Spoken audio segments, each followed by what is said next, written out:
dear beloved, Boss Mike, Cervera.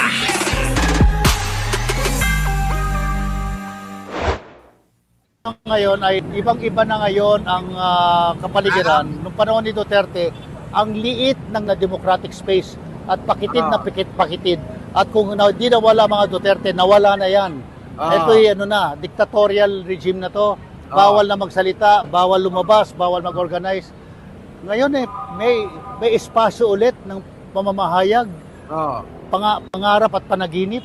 Kita nyo mga kababayan ko, ibig sabihin, sabi ni Father nung panahon ni Digong, abay papunta na tayo sa isang diktadurya na pamumuno. Pero nung si Pangulong Bongbong ang naupo, abay lumawak ang espasyo, lumawak ang entablado para ipagsigawan, sabihin ang nararamdaman ng bawat mga Pilipino na nais magpahayag ng kanilang hinaing at reklamo sa gobyerno. Tulad ho ng platform sa social media. Iba naman yung kila Father. Kasi kila Father, makikita nyo sila sa lansangan sa dyan sa may Ortigas, sa People Power Monument, dyan sa EDSA Shrine, sa Liwasang Bonifacio, sa Luneta. Dyan po sila nagpupunta.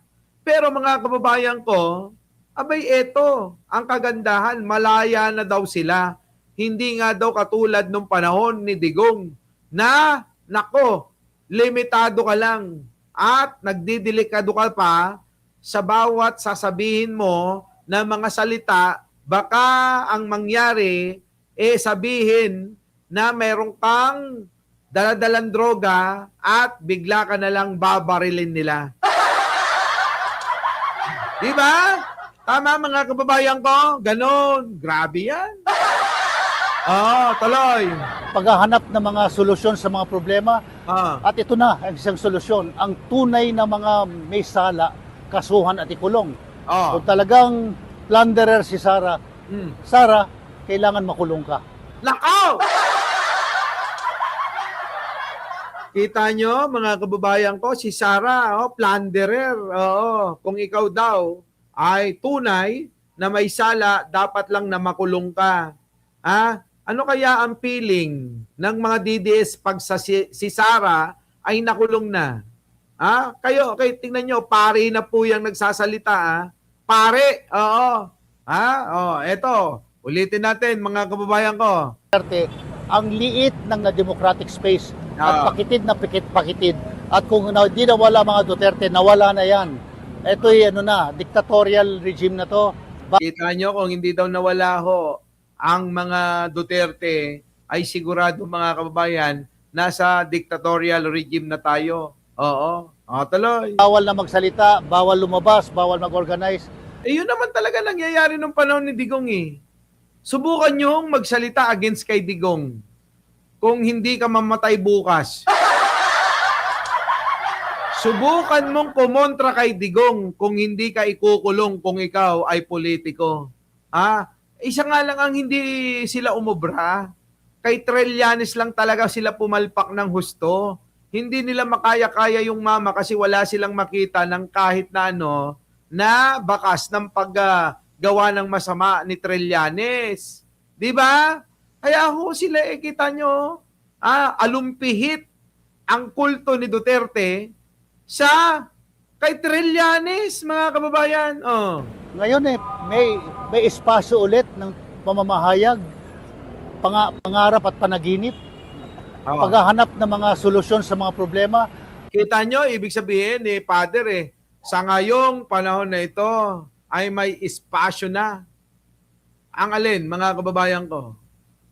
Ang paghahanap ng solusyon. At yan po, tinatawag nyo, mga kababayan, na talagang parang gusto niya sabihin na mas maayos ngayon, kaysa nakaraang administrasyon. Tama? At ito na ang isang solusyon. Ang tunay na mga may sala, kasuhan at ikulong. Yan Kung talagang plunderer si Sara, Sara, kailangan makulong ka. Kung talagang na plunderer si Sara, Sara, kailangan makulong ka. At yun naman ang dapat na mangyari. Na dapat panagutin ang mga may sala, panagutin ang mga taong mga nasa gobyerno na mga tao na matataas ang katungkulan at kilala sa politika. Ang pamilya, tulad ng mga Duterte, yung kulto niya.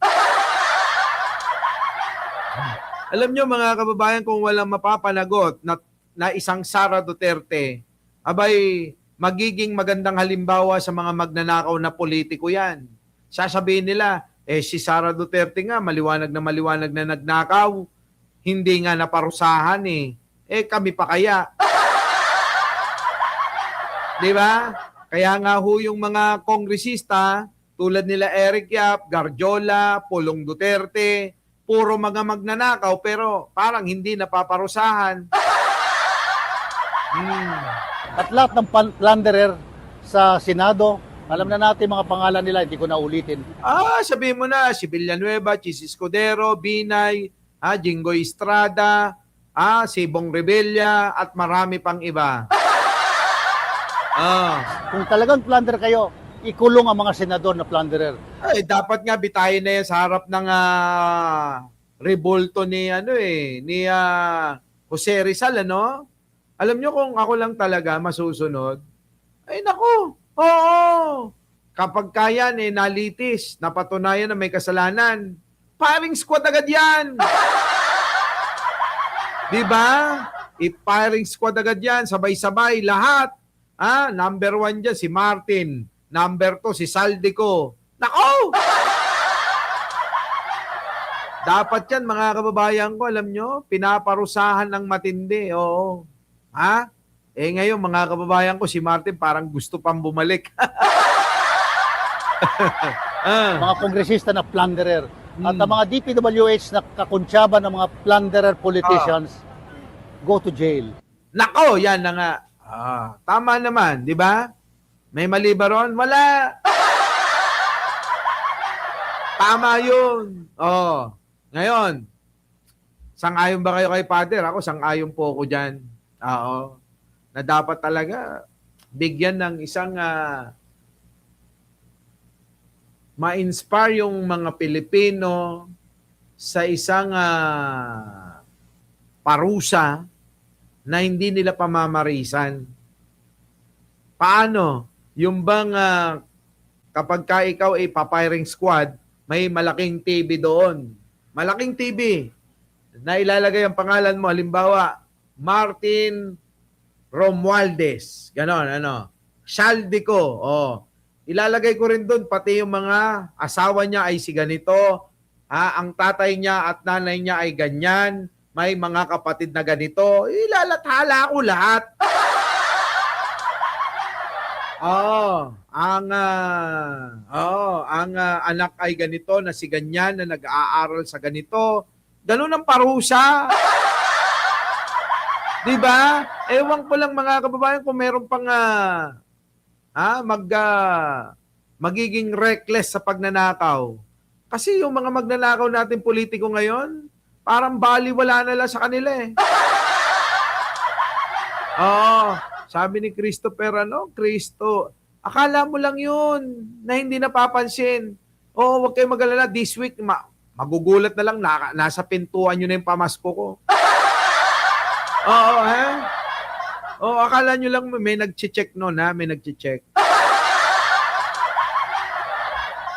Diba? Payag ba kayo ng ganon? Bukod sa firing squad, kailangan isama natin yung buong pamilya para malaman ng sambayanan na ang ginawa mong kasalanan ay damay ang buong pamilya mo rito. Kasi pinakain mo sila ng galing sa nakaw sa pera ng taong bayan. Kaya karapatan ng taong bayan na malaman kung sino-sino ang nagbenepisyo sa perang iyong mga ninanakaw. Tama po ba? O baka sabihin ng iba, ano namang kinalaman ng pamilya? Nilamon nila ng nilamon Diba? Lahat ng pinalamon mo na nagnakaw ka sa gobyerno, pinakain mo sa anak mo, pinakain mo sa asawa mo, pinakain mo kung sa kabit mo. Pati kabit, dadamay ko doon. Diba? Damay-damay lahat. Halimbawa, kabit niya si Maharlika. Alam nyo naman yung pangalang, alam nyo naman pangalang Maharlika. Kabitin talaga. Maharlika.